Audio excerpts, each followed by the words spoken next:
Mesdames, Messieurs, bonjour, bienvenue dans le point de l'actualité de la mi-journée de ce jeudi 15 juin 2023 sur Télé Sud. Voici les titres.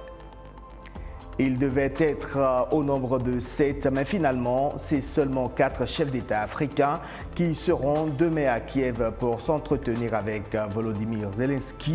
Cette délégation diplomatique réduite tentera une médiation pour apaiser les tensions entre l'Ukraine et la Russie. Une rencontre avec Vladimir Poutine est prévue le lendemain à Saint-Pétersbourg. En Grèce, le naufrage d'une embarcation de migrants survenu hier a provoqué la mort d'au moins 79 personnes. Une vaste opération de sauvetage a permis néanmoins de secourir 104 migrants selon les gardes-côtes grecs.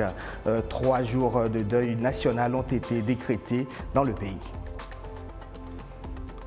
À peine désigné par ses homologues pour présider durant un an aux destinées de l'IGAD, le président djiboutien Ismaël Omar Guelleh fait de la résolution de la crise soudanaise la priorité de son mandat. Nous en parlons dans ce journal.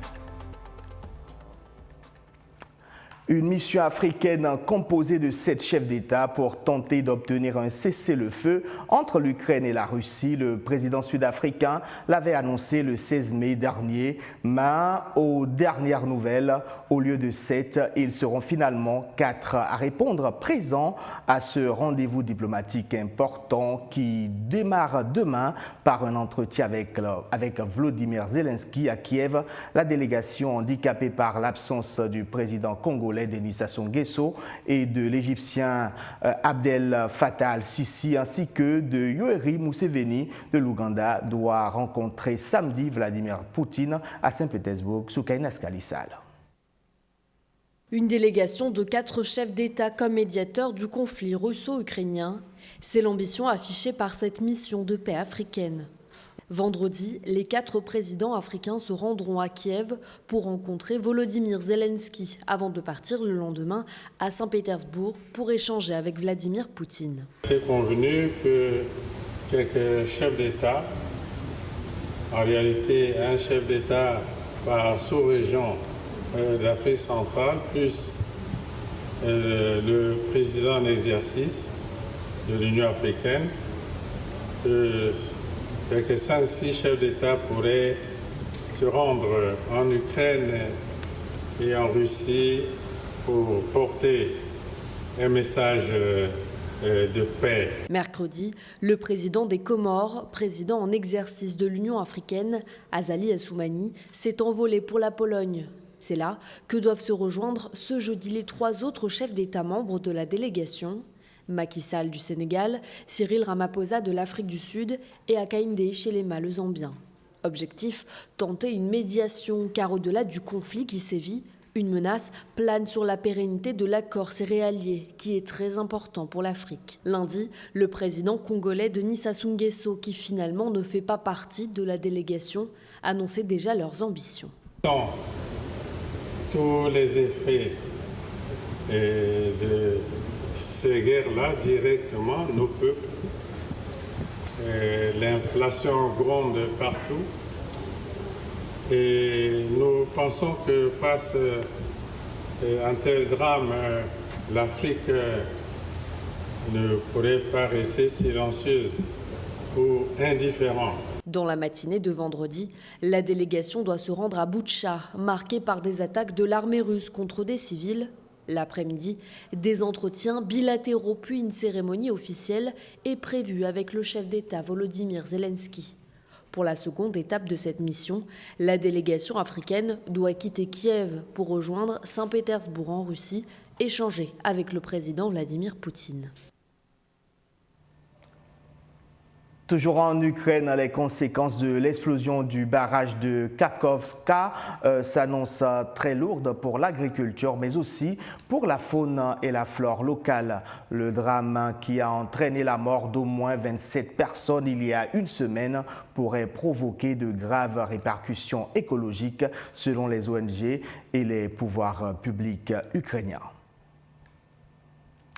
C'est un drame qui a plongé la Grèce dans le deuil depuis hier. 79 migrants morts dans le naufrage de leur embarcation au large de la péninsule de Péloponnèse. 104 personnes ont été secourues grâce à une vaste opération de sauvetage et une centaine d'autres disparues. Les autorités grecques ont décrété 3 jours de deuil national. Les détails avec Mathieu Nicolas. C'est l'un des pires naufrages qui ait jamais eu lieu en Grèce. Dans la nuit de mardi à mercredi, au moins 78 personnes se sont noyées dans le sud-ouest du pays. L'embarcation transportait des centaines de migrants. Le bateau de pêche à bord duquel se trouvaient les victimes a chaviré dans la nuit à près de 90 km de Pylos en mer Ionienne. Selon les gardes-côtes, au moment du naufrage de l'embarcation, aucune des personnes à bord n'était équipée de gilets de sauvetage. Toutefois, une opération de sauvetage a débuté mercredi et a porté ses fruits. 104 personnes ont été secourues. 4 d'entre elles ont été hospitalisées. Selon les autorités, le bilan des victimes de ce naufrage pourrait encore s'alourdir. Il s'agit jusqu'ici du bilan humain le plus lourd depuis un précédent il y a 7 ans. Au moins 320 personnes avaient péri ou disparu.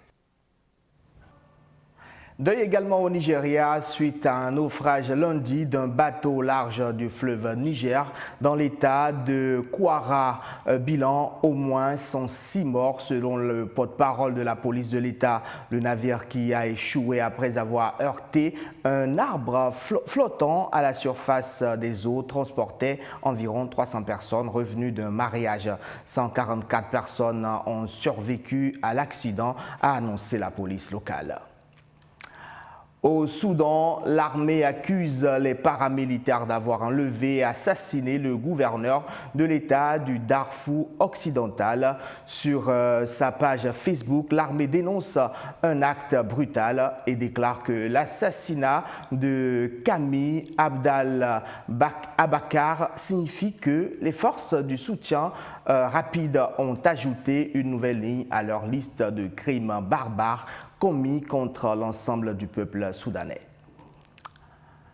Le conflit au Soudan, qui entre dans son troisième mois, continue de susciter beaucoup d'inquiétudes dans le monde. L'autorité est-africaine pour le développement IGAD, qui s'est réunie en début de semaine pour sa 14e assemblée des chefs d'État et de gouvernement, veut accroître son implication dans la résolution de ce conflit fratricide, à peine désigné par ses homologues pour présider durant 1 an au destinée de l'organisation. Le président djiboutien Ismaël Omar Guelleh fait de la résolution de la crise soudanaise la priorité de son mandat. Soukaina Skalissal.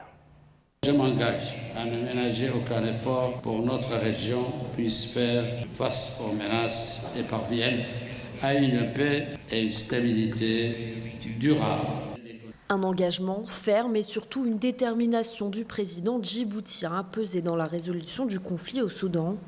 À peine élu à la tête de l'IGAD, Omar Guelleh se pose en médiateur entre les généraux rivaux soudanais. Pour le nouveau président de l'Assemblée des chefs d'État de l'autorité intergouvernementale pour le développement, pas question que la crise au Soudan perdure. Sa résolution reste une priorité absolue de l'organisation. La situation alarmante qui prévaut au Soudan est au centre de nos préoccupations et je peux vous assurer de ma totale disponibilité au sein de la Troïka au quartet, afin de trouver une solution rapide à ce conflit. Pour l'équilibre de la sous-région, la sécurité du Soudan a toujours été au cœur des préoccupations du président Omar Guelleh, qui avait, dès l'éclatement du conflit, pris des initiatives en vue de l'apaisement des tensions. Son conseiller, Alexis Mohamed, reçu sur nos antennes il y a quelques semaines, a rappelé l'importance de la pacification du Soudan pour le chef d'État djiboutien. Djibouti sera également en tête, bien évidemment, de cela, puisque, comme vous le savez très certainement, le président de la République avait entrepris déjà aussitôt les conflits éclatés, l'organisation d'un sommet extraordinaire par visioconférence entre les différents chefs d'État de pays de l'IGAD. Je pense que Djibouti continuera à jouer son rôle. Alors que les combats continuent sur le terrain, désormais président en exercice de l'IGAD, Omar Guelleh veut multiplier les efforts pour obtenir un cessez-le-feu immédiat et une résolution définitive de la crise soudanaise. À présent, le reste de l'actualité commenté par Noël Ndong et monté par Ahmed Chignio. Au Tchad, le président de transition a signé jeudi un décret qui envoie 48 officiers généraux à la retraite, dont le général de corps d'armée Moussa Haroun Tirgo, le patron de la police. Depuis 2011, la mise à la retraite des généraux était gelée officiellement pour éviter qu'ils ne tombent dans la précarité. Leur nombre n'avait donc cessé d'augmenter. Il serait estimé entre 400 et 600, autant que la France et les États-Unis réunis. Le général Daoud Yahya Brahim considère cette mise à la retraite comme une avancée qui va permettre d'avoir une armée jeune, moderne et efficace. Cette mise à la retraite des généraux a été rendue possible, notamment l'adoption du statut des forces de défense et de sécurité en 2022.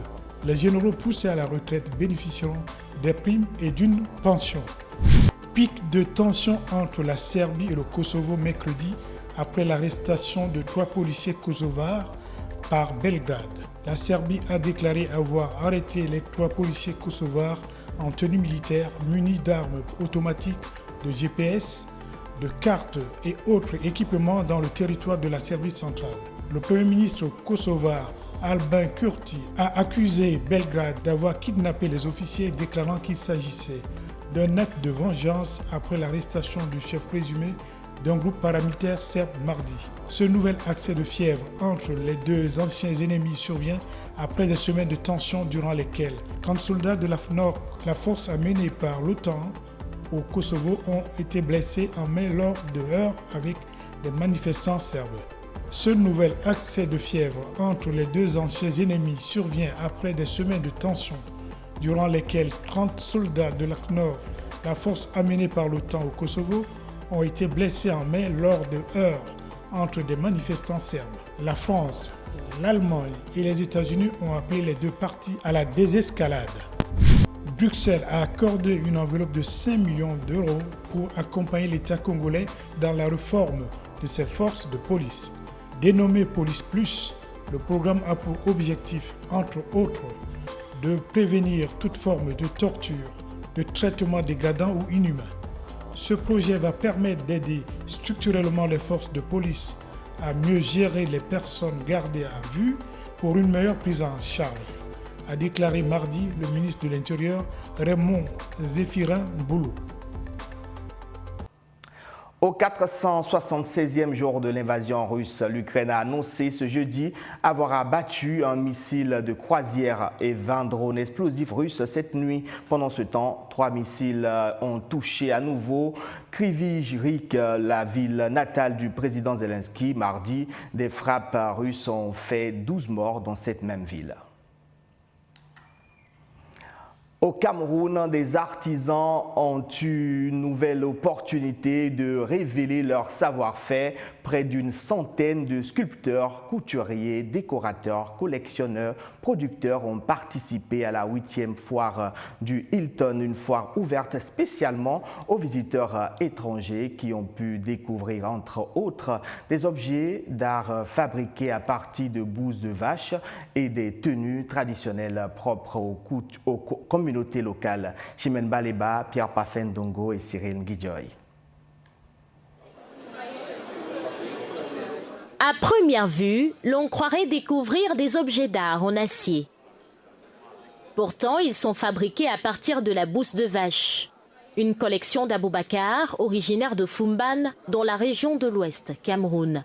À la quête d'un marché plus prospère, il a traversé plus de 300 km pour exposer ici, à la 8e foire du Hilton. Quand on abat une vache, nous recueillerons ce qui sort dans les tripes, nous les étalons pour que ça se fermente. On laisse 24 heures. Après les 24 heures maintenant, nous les mélangeons avec une terre argileuse. Après ce mélange maintenant, nous formons le moule de n'importe quel objet qu'on veut fabriquer. Dès qu'on sort le moule, on laisse ça se sèche. Quand ça va sécher maintenant, nous prenons l'acide d'abeille, le déchet du miel. Quand on extrait le miel, nous récupérons le déchet, nous aplatissons nous aplatissons. Après avoir aplati comme ça, nous couvrons le premier moule avec. Une opportunité que près de 100 artisans n'ont pas hésité à saisir pour faire valoir leur technicité en art floral, gravure, couture, made in Cameroun, art décoratif. Certains se sont réunis en coopérative comme cette association venue tout droit de Mbalmayo en périphérie de Yaoundé. Ils sont spécialisés dans la confection des tenues traditionnelles avec de l'ombom, des vêtements propres aux chefs traditionnels de la région du centre. Parce qu'en 1804, il n'y avait pas de vêtements. Nos grands-parents se vêtaient par l'initiative divine de Dieu. Il les a donné la sagesse qu'ils s'habillent avec le boum, parce que ça chauffe bien. Ils faisaient des couvertures avec et ça les servait pour couvrir le sexe. Occasion de présenter aux visiteurs la connotation mystique de ce tissu propre au peuple écan. Les sorciers dérangent dans votre concession les esprits. Un petit morceau comme ça, vous allez brûler. Quand l'odeur là va commencer à sortir, les esprits là vont partir. Des visiteurs subjugués par le génie créateur des artistes camerounais sillonnent les stands. Un tel rendez-vous doit être pérennisé. Les artisans doivent vendre leurs produits. Et un artisan qui ne vend pas, qui n'écoule pas ses produits, effectivement, je veux dire, a le sentiment que ses talents, ses efforts ne sont pas reconnus. Un événement qui s'inscrit désormais dans l'agenda des foires artistiques les plus prisées au Cameroun. Je vous emmène à présent au Sénégal pour finir cette édition à la découverte de la longue muraille noire qui a fait son apparition sur la plage de Saint-Louis au nord du Sénégal en 2021. Il s'agit d'une digue pour limiter les dégâts de l'érosion côtière accentuée par le réchauffement climatique. Ouvrage dont l'utilité est diversement appréciée par les riverains. Reportage. Longue de 3 km 600, cette colossale barrière de rochers est censée protéger Saint-Louis des assauts de l'Atlantique. L'ancienne capitale de l'Afrique coloniale française est considérée comme l'une des villes africaines les plus exposées à la montée des océans. Le quartier des pêcheurs est à la merci des vagues qui se font plus fortes à la saison des pluies entre août et octobre. Avec le réchauffement climatique, le littoral est confronté à l'élévation du niveau de la mer, mais aussi à des inondations plus fréquentes, ce qui accélère le phénomène d'érosion côtière. En 2018, la furie des vagues a laissé plus de 3200 personnes sans toit. Abdourahmane Gueye et sa sœur Mariam vivent depuis dans les débris de leur maison. Les nuits où la mer est mauvaise, ils ne dorment plus. Ça ne sert à rien de jouer au médecin une fois que les gens sont morts. Ils ont attendu que des milliards de francs CFA soient engloutis par la mer pour venir aujourd'hui mettre ces pierres. Ils sont 1500 à avoir été relogés dans ce camp à 12 km à l'intérieur des terres. Ceux qui vivent de la pêche doivent donc se réveiller très tôt pour rejoindre la mer. Dans les bungalows où on nous a relogés, il fait extrêmement chaud. Et nous vivons ici avec toute notre famille. Nous n'avons pas le choix. À terme, l'État prévoit la construction de 600 maisons à la place du camp. Plus de 10 000 personnes vont être déplacées pour dégager une bande de 20 mètres entre la digue et les premières habitations. Mais pour certains experts, les responsables politiques ne font que reculer le problème.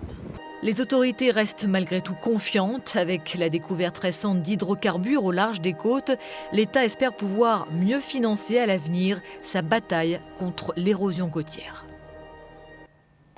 Et voilà, nous sommes à la fin de ce journal. Merci de l'avoir suivi. Je vous souhaite un bel après-midi en compagnie des programmes de Télé Sud. Au revoir.